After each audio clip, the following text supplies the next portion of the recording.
Have you ever been in the red? I don't mean a red scarf. I don't mean red because you're embarrassed. In the red is an idiom or expression that might be related to, there wasn't really a lot of information on where it exactly came from, but red letter J, or using the practice of using red to mark important dates and days on calendars, dates back to the 1300s.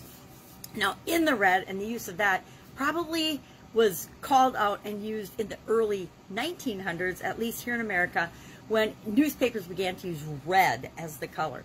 Red is actually the first color that people started to use and describe, probably because of blood is what I'm thinking, after the colors of black and white. Black and white were the first named colors, and then red was the next one.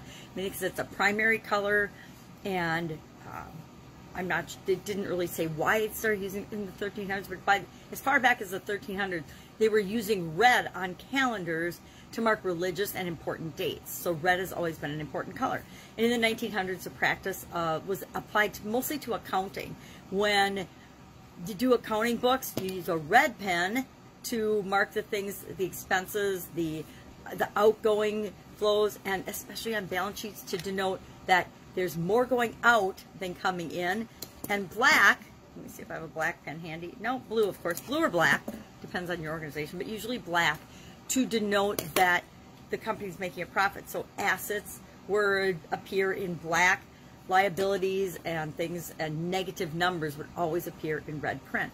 And that became a practice. It's been a practice at least my entire life, and since all of the 1900s, and again dates back to the use of red being the first primary color that was called out when they were naming colors. I don't know who named colors. I don't know, some wise and amazing leader in a cave, or not in a cave, we were out of caves by then.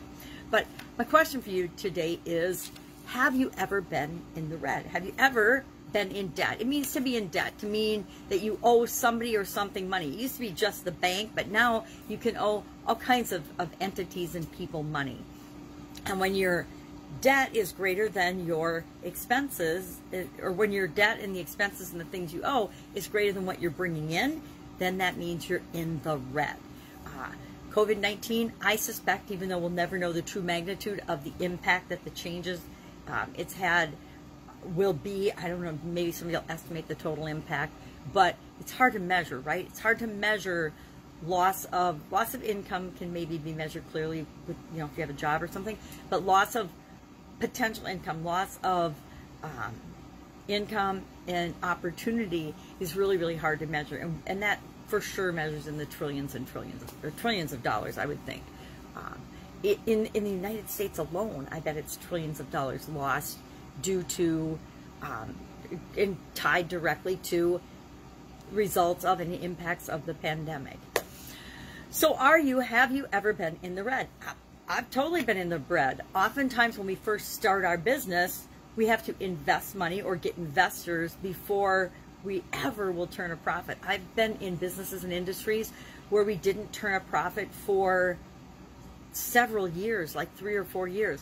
My uncle, I think I mentioned a while back that he is starting a distillery with some friends. It takes at least 3 years before you turn a profit when you start a distillery business. That's why that many people don't start, and this is bourbon specifically, that many people don't start distilleries. The cost of entry is millions and millions of dollars. In equipment and time and energy and expertise, it's millions of dollars. Most people don't have millions of dollars that they can start a distillery or start any other business without having some income or making a profit. You know, there are exceptions to that rule. Lots of people find ways to do it, obviously, because millions of businesses start every year, but the vast majority of them fail as well. So we want to make sure that we are trying to be in the black, not in the red. So I'd love to hear your stories and your experiences about being in the black or being in the red. Share in the comments below. I know that I never liked the feeling of being in the red unless I knew that I had financial resources lined up to cover anything. You know, things like overdraft protection, and that exists nowadays, or lines of credit for our businesses as we're growing and going through the ebbs and flows of our different businesses and industries. Like I said, this one doesn't have a lot of negative connotations to me, but it does have a few. I mean, every time I have to pick up and all I can find is a red pen, I'm thinking, oh, I don't even like writing in red. That's how deeply seated the emotional links and beliefs and thoughts can be tied to just a color. But red is actually one of my favorite colors, so I think it's funny. So is black, though. Black is probably more favorite than red. All right, that's it. Have an awesome day. That's our idiom for today, in the red. Probably should have worn red today, but I wasn't feeling it. Red pen was enough. I did go see the sunrise this morning for the eclipse, but I missed the eclipse. Cloudy where I was, and then as the sun was coming up, it burned off the clouds, but it was after the lunar eclipse, the moon eclipse that happened.